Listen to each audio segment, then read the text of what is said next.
Question number 1 में figure it out कि हमने 25 का जो मैजिक स्क्वायर यहाँ पे बनाया था, ये आप देख सकते हो, मैंने यहाँ पे बना के रखा हुआ है। लास्ट में कुछ वीडियो में मैंने इसे पूरा समझाया हुआ था, आप वहाँ पे जाके देख सकते हैं। सो क्वेश्चन 2 है व्हाट इज़ द एक्सप्रेशन, मतलब इसे देखकर हमें एक फॉर्मूला बनाना है obtain by adding the 3 term of any row and column और डायगोनल। मतलब 3 टर्म, मतलब इन तीनों को सम किया था तो क्या आया था, 75 आया था। जब हमने इनका सम किया था तो भी 75 आया था और इन तीनों के सम में भी 75 आया था। सिमिलर हम कॉलम का सम कर रहे थे तो भी क्या आया था, 75 भी आया था। एंड डायगोनल का सम भी क्या आया था, 75 आया था। तो सबका सम 75 आ रहा है, तो ये हमसे पूछ रहे हैं कि आप क्या एक्सप्रेशन बना सकते हैं। तो हमें मिडिल नंबर टर्म क्या दिया था, 25 दिया था। 25 से 75 कैसे आया था, जब हमने उसमें 3 से मल्टीप्लाई किया 25 में, या फिर हम इसे मैजिक कांस्टेंट भी कह सकते हैं। ठीक है, तो हमारा नंबर आया था 75। तो इसे हम क्या कह सकते हैं, एक एक्सप्रेशन के फॉर्म में क्या कह सकते हैं, 3 × n। n कोई भी नंबर होगा, अगर हम उसका 3 में मल्टीप्लाई करते हैं तो हमारा एक्सप्रेशन बन जाएगा।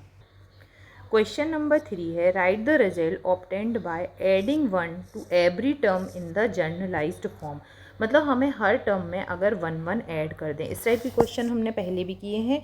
तो हर टर्म में, मतलब टर्म क्या है, n होता है, अगर हम हर टर्म में 1 1 ऐड कर दें तो ये क्या हो जाएगा, 3n + 1। ठीक है, इससे क्या हो जाएगा, 3n + 3। अगर हम इसे ओपन करते हैं ब्रैकेट को, ठीक है। अगर doubling every term in the generalised form, अगर हम हर टर्म को डबल कर दें, जनरलाइज्ड फॉर्म के हर टर्म को हम डबल कर दें, तो आपका एक्सप्रेशन क्या बन जाएगा, 6n। हमने हर टर्म को क्या कर दिया, डबल कर दिया।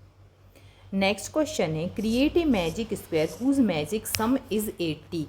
मैजिक सम इज़ 80 का मतलब क्या हुआ आपका, मतलब रो का जो सम है, या तो वो आपका 60, रो का सम है 60 है, कॉलम का सम क्या है 60 है, या डायगोनल का सम क्या है 60 है। तो हमें ऐसा नंबर रखना है मिडिल में कि यहाँ पे हम और नंबर पुट करें तो इन तीनों का सम क्या आना चाहिए, 60 आना चाहिए।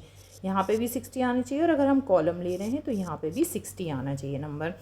तो हम कैसे फाइंड करेंगे नंबर, देखो हमने ये एक्सप्रेशन बनाया था ऑब्टेन एडिंग 3 टर्म्स को ऐड करके जो हमारा एक्सप्रेशन था वो क्या था, एक्सप्रेशन एडिंग 3 टर्म्स। 3 टर्म्स को हम ऐड करके जो एक्सप्रेशन बनाया था वो था 3n, जहाँ n क्या था, ये मिडिल वाला नंबर था। अगर हम मिडिल वाला नंबर कैसे फाइंड कर सकते हैं, हमारे पास 3 टर्म का सम है, देखो यहाँ पे लिखा हुआ है मैं सम इज़ 60, तो 60 = 3n। सो n = क्या हो जाएगा, 60/3। ये यहाँ पे डिवाइड में चला जाएगा तो ये आ गया 20। तो मिडिल टर्म है वो तो हमारा 20 आ गया।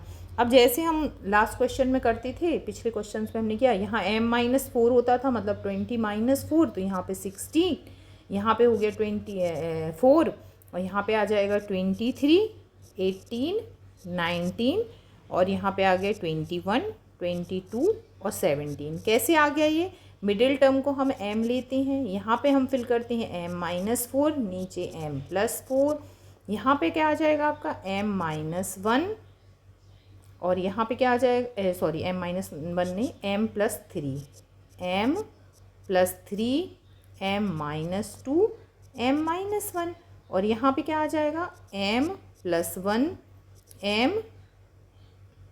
m+2 और m-3। ठीक है, इसी फॉर्मूले को लेके आपको ये ध्यान रखना है किस ब्रैकेट में कौन सा आ रहा है आपका टर्म, तो उसी को लेके हमने यहाँ पे m की वैल्यू 20 थी, उसके अकॉर्डिंग हमने सारे बॉक्सेस भर लिए। तो जब आप इनका सम करेंगी तो ये 60 आएगा, और जो डायगोनल का सम है वो भी क्या आ जाएगा, 60 आ जाएगा। तो ये क्या हो जाएगा आपका मैजिक स्क्वायर। नेक्स्ट है question it is possible to get a magic square by filling non consecutive number. मतलब नॉन कॉन्जिक्यूटिव मतलब ऐसा नहीं है कि आप 1 के बाद 2, 3, 4 इसके आसपास के नंबर फिल कर रहे हैं।